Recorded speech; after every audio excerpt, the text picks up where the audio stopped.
অরিনের বাবা ক্ষেপে যায়। কোন বিয়াদব ছোট লোকের বাচ্চা সাহস হয়েছে আমার আদরের মেয়ের গায়ে হাত দিছে? আমি তাকে জেলের ভাত খাইয়ে ছাড়বো। আব্বু কিছু একটা করো। তুই চিন্তা করিস না মা, আমি দেখতেছি বেটাকে। বলেই কল কেটে দিল। ছোট লোকের বাচ্চা আজ পর্যন্ত আমার আব্বু আম্মু আমার গায়ে হাত ওঠালো না, আর তুই কিনা আমাকে থাপ্পড় দিলি। তোকে তো এবার মজা বোঝাবো আমি।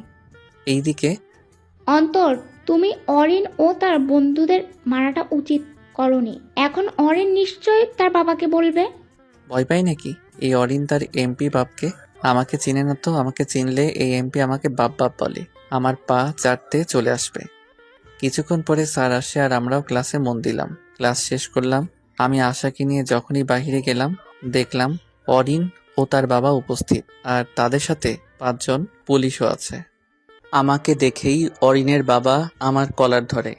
এ বেয়াদবের বাচ্চা, তোর সাহস কি করে হলো?